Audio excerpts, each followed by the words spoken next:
Oh, woohoo! Look at this. We are sailing. And about bloody time we gave you an update from on the water. Underway.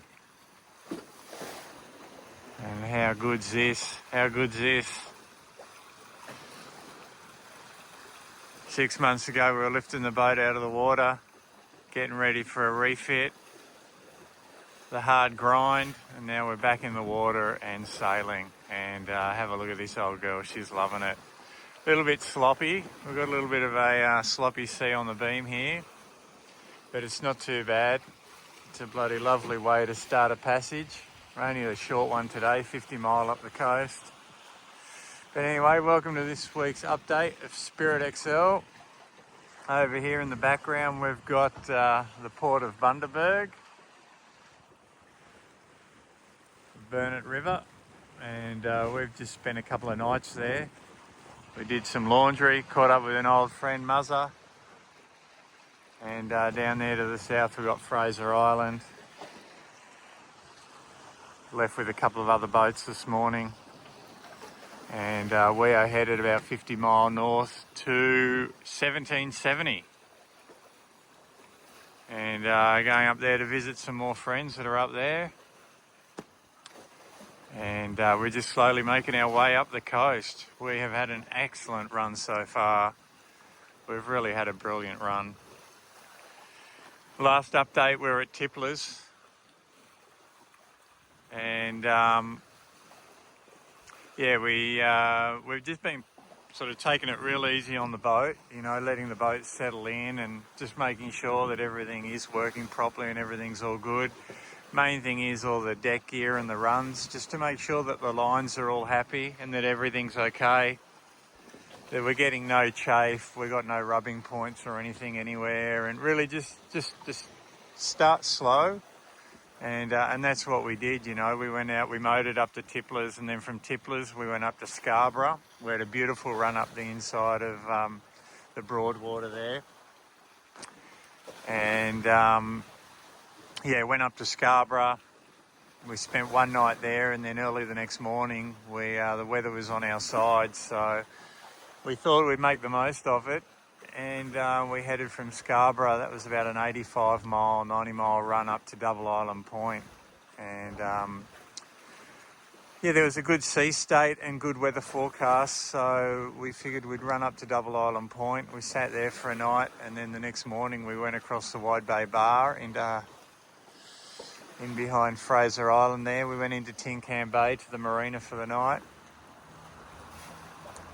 And been stopping at a few marinas just to make it a bit easier for Dad to get on and off the boat, and you know, just to do laundry and have a warm shower and make it a little bit more comfortable, especially while we're in colder climates. And then so Tin Can Bay, beautiful little stop there, lovely little marina and a really quaint little town. And then from there we had another sort of drift. Well, we didn't really drift, we motored up the inside of Fraser Island, up the Sandy Straits. And it was a beautiful day, totally glassed out, not a breath of wind. And then I will jump onto the boat. See, we're still sitting here pretty good. And we'll get underway. And then we will just start motoring out. Nice and slow. Yeah, thruster really helps because it's like having a person on the dock that just pushes the bow off for you, and it can make a big difference. And it just makes coming in and out really easy when you're on your own. But thank you very much, Tin Can Bay. We had a lovely night here last night, and now we're off up the Sandy Straits.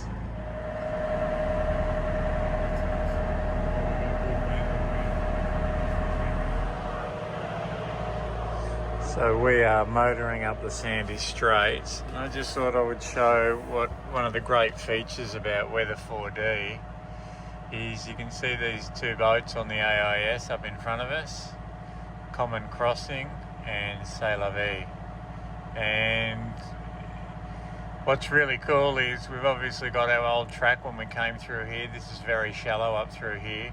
But what's really cool is we can click on these boats with Weather 4D Pro and it gives us their track. So we can see their track history.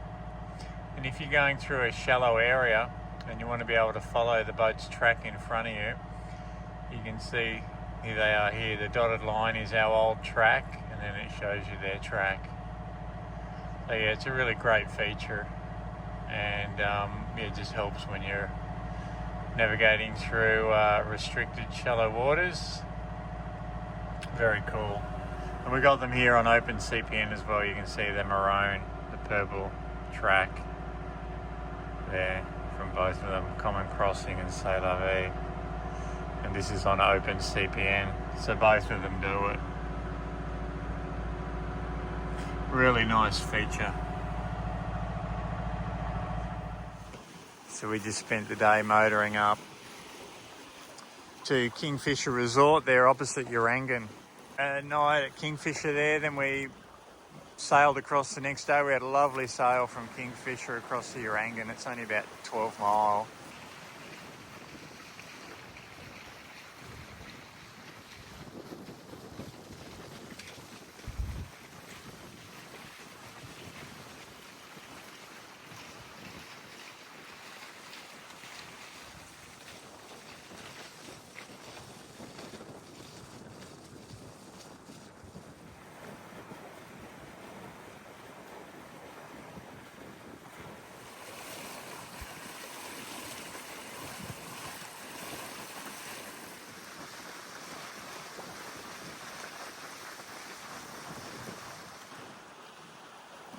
And a couple of nights at Urangan again, catching up with some old family friends. Well, actually some old friends that we know from sailing back in the 1980s. So that was a real blast.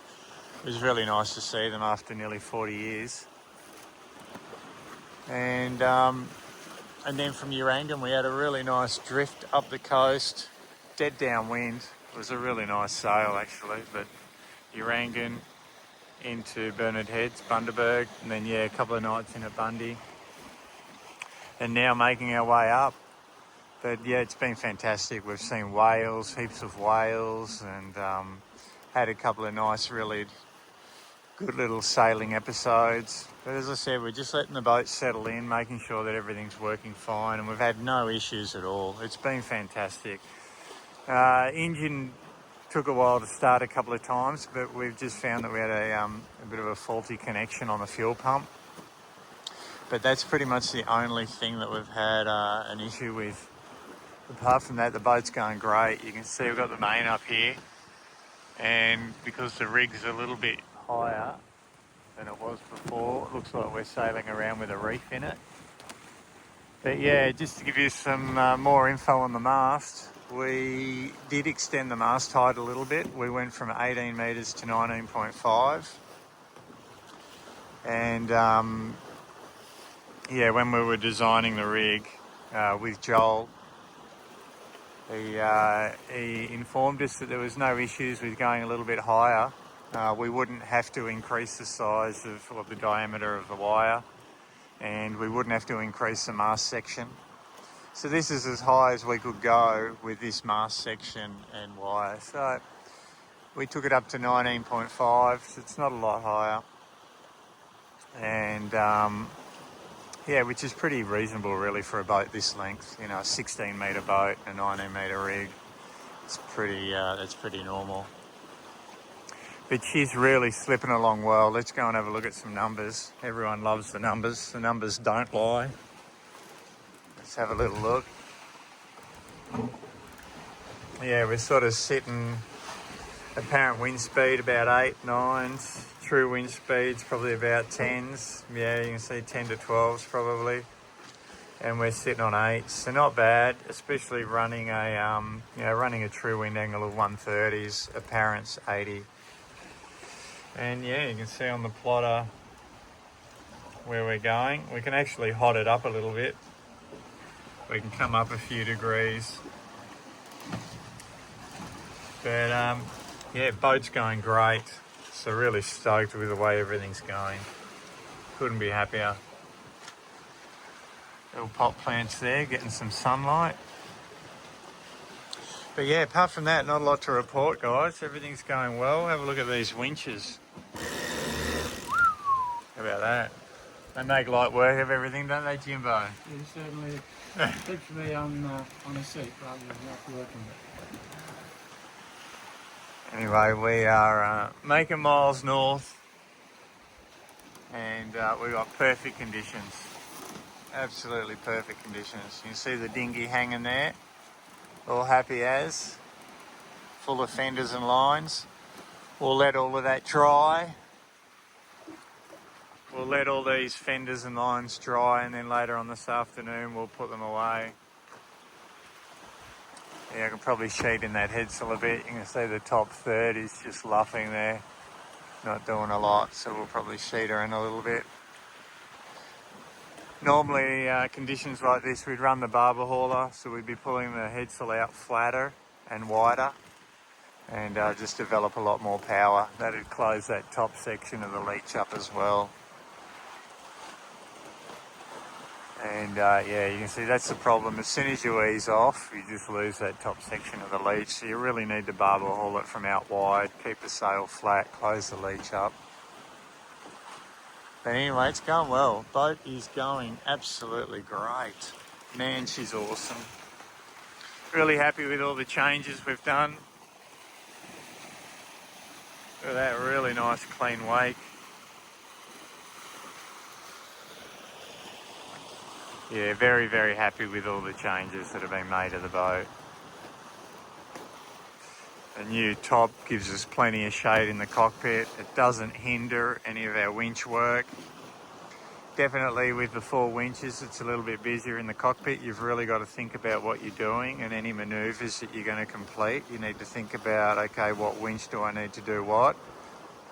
But we've had no issues at all getting by with the 4 winches, especially because we don't have the runners now.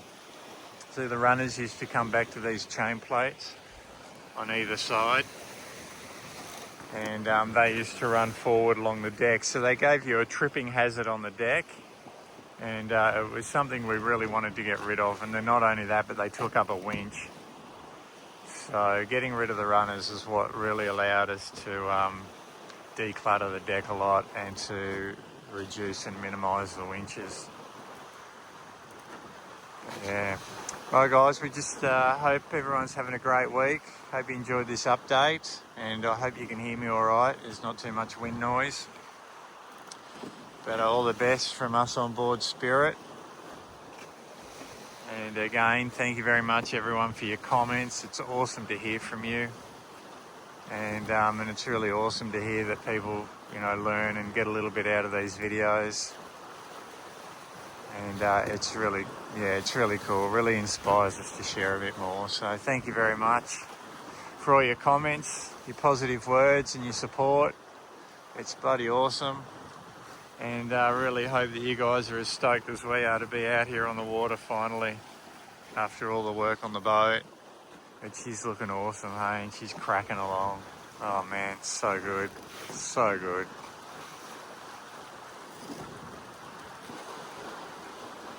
All right, guys, all the best from Spirit XL. Have a great weekend.